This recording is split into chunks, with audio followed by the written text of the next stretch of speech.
بسم اللہ الرحمن الرحیم۔ آدمی کو چاہیے کہ جب کوئی دینی کتاب پڑھنے لگے، کوئی بات کرنے لگے، تلاوت قرآن کریم کرنے لگے، نعت مصطفیٰ کریم صلی اللہ علیہ وسلم پڑھنے لگے، یا دین کا کوئی بھی کام کرنے لگے،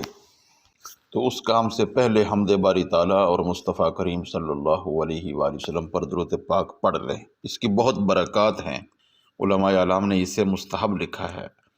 علامہ قطب الدین محمد بن محمد الخیدری الشافعی علیہ الرحمہ اللواء المعلم میں فرماتے ہیں، قال العلماء یستحب لکل مدرس وواعظ وقارئ علی الشیخ ونحو ذلک ان یبتدئ بحمد اللہ تعالی والصلاة علی رسول اللہ صلی اللہ علیہ وسلم ویختمہ بذلک۔ کہتے ہیں کہ علماء نے کہا ہے کہ ہر مدرس، ہر واعظ اور ہر شاگرد جو استاد کے سامنے پڑھنے والا ہے اور کوئی بھی اس جیسا دینی کام کرنے والا، اس سے چاہیے کہ حمد باری تعالیٰ اور حضور رحمت عالم سید الاولین والآخرین سیدنا محمد الرسول اللہ صلی اللہ علیہ وآلہ وسلم کی ذات گرامی پر درود پاک سے اس کام کا آغاز کرے اور ایسے ہی اس کا اختتام کرے۔ اس عبارت کو نقل کرنے کے بعد عظیم محدث اسماعیل بن اسحاق القاضی کی کتاب فضل الصلاۃ علی النبی صلی اللہ علیہ وآلہ وسلم سے حضرت امیر المومنین سیدنا عمر بن عبدالعزیز رضی اللہ تعالیٰ عنہ کے دور کا ایک واقعہ نقل کیا ہے، جو کہ سند صحیح کے ساتھ ان کی کتاب میں موجود ہے، اور بھی بہت سی کتب میں یہ واقعہ مصنف ابن ابی شیبہ میں بھی موجود ہے۔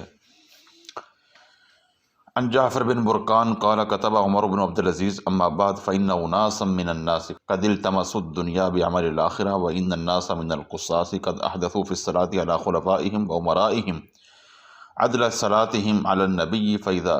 جاءك كتابي هذا فمرهم أن تكون صلاتهم على النبيين ودعاؤهم للمسلمين عامة ويدعو ما سوى ذلك۔ جعفر بن برقان کا حضرت سیدنا عمر بن عبدالعزیز رضی اللہ تعالیٰ عنہ نے امال کو خط لکھا، جس میں اما بعد کے بعد یہ بات لکھی کہ کچھ لوگوں نے آخرت کے اعمال کے بدلے دنیا تلاش کرنا شروع کر دی ہے، اور بعض قصہ گو خطباء نے اپنے خلفاء اور امراء کے لیے نبی کریم صلی اللہ علیہ وآلہ وسلم پر درود پاک جیسا درود بنا لیا ہے۔ ان پر بھی درود پاک پڑھنا، اس میں صلی کے اور سلام کے الفاظ ہیں۔ لہذا جب میرا خط تمہارے پاس پہنچے تو انہیں حکم دو کہ ان کا درود پاک صرف انبیاء کرام علیہ السلام پر ہونا چاہیے، عام مسلمانوں کے لیے دعا کریں، اس کے علاوہ چھوڑ دیں، یعنی جو انہوں نے عام لوگوں کے لیے درود پاک جیسے کلمات بنا لیے ہیں وہ ترک کر دیں۔ تو سیدنا عمر بن عبدالعزیز رضی اللہ تعالیٰ عنہ نے مقام وعظ میں انبیاء کرام علیہ السلام پر درود پاک باقی رکھا۔ اس سے ثابت ہوا کہ اس قسم کے مواقع پر درود پاک پڑھنا قرون اولیٰ سے چلا آ رہا ہے۔ اس موقع پر درود پاک کیوں پڑھنا چاہیے؟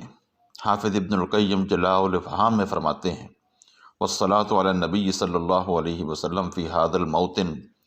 لأنه موطن لتبلیغ العلم الذي جاء به ونشره في أمته